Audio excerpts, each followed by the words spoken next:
നല്ല മഞ്ഞ് വീഴുന്ന രാവിലെ ഇതുപോലെ കാടിന്റെ നടുവിൽ നിന്ന് കട്ടൻ ചായ കുടിക്കാൻ എന്തോ ടേസ്റ്റ് അറിയാവോ? അപ്പൊ ഈ കാട് എവിടെയാണെന്ന് ചോദിച്ചാൽ സത്യം പറഞ്ഞാൽ ഈ കാട്ടിലാണ് എന്റെ വീട്.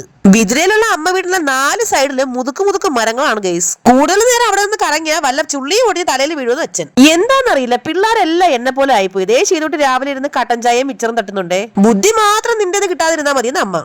ഇവിടെ ഞങ്ങൾ മാസത്തിൽ ഒരു വട്ടം മാത്രമേ വരാറുള്ളൂ. അതുകൊണ്ട് തന്നെ മരത്തിലുള്ളതിനേക്കാളും കൂടുതൽ ഇല നമ്മുടെ മുറ്റത്തുണ്ടേ. നനഞ്ഞ ചവറ അടിച്ചു വരാൻ പാടായതുകൊണ്ട് അമ്മ തൂമ്പ കൊണ്ട് വലിച്ചു കളയുന്നുണ്ട്. ഇതിനിടയ്ക്ക് ചെയ്തോട്ട് ചേട്ടന്റെ ലിഫ്റ്റ് അടിച്ച് ഇതേ വീട്ടിൽ നിന്ന് മുറ്റത്ത് ചാടിയിട്ടുണ്ട്. ഇനി ഇവിടെ എല്ലാം ഓടി നടന്ന് 2 റൗണ്ട് താഴെ വീണ് കഴിയുമ്പോൾ മര്യാദയ്ക്ക് കയറി പൊക്കോളും കേട്ടോ തനിയെ. രാവിലെ ഒരു 10 മണിയായപ്പോൾ ഞങ്ങൾ എല്ലാവരും കൂടെ ഒരു കുട്ടി കല്യാണത്തിന് പോവാണ് ഞങ്ങളുടെ വീടിനടുത്ത്. ഇതൊരു സ്പെഷ്യൽ കല്യാണമാണ് കേട്ടോ. എല്ലാവരും ഉണ്ടാവും, പക്ഷെ ചെറുക്കം മാത്രം ഉണ്ടാവില്ല. അങ്ങനെ ഓരോരുത്തരായിട്ട് ഇതേ കിണറും ചാടി കടന്ന് പോയിക്കൊണ്ടിരിക്കുവാണേ.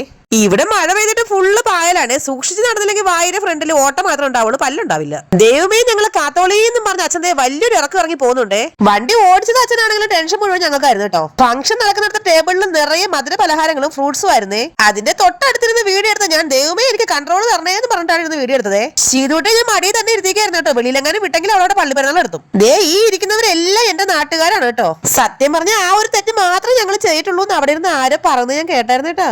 ഞാൻ അവിടെ എങ്ങോട്ടോ വായി നോക്കിക്കൊണ്ടിരുന്നപ്പോഴാണ് ദേ നമ്മുടെ കുട്ടിയെ അണിയിച്ചൊരുക്കി കൊണ്ടുവരുന്നത് കണ്ടതേ. ദേ ഇതാണ് ഞാൻ പറഞ്ഞ കുട്ടിക്കല്യാണ്, ഋതുമതി ചടങ്ങെന്നും പറയും കേട്ടോ. അങ്ങനെ നമ്മുടെ നന്ദകി കുട്ടി അവളുടെ ലൈഫിൽ ആദ്യത്തെ മൈൽ സ്റ്റോൺ കടന്നിരിക്കുകയാണേ. ഇനി അവിടെ വന്നിരിക്കുന്ന എല്ലാവരും കൊച്ചിന് മധുരപലഹാരങ്ങൾ കൊടുക്കുകയും സമ്മാനങ്ങൾ കൊടുക്കുകയൊക്കെ ചെയ്യും കേട്ടോ.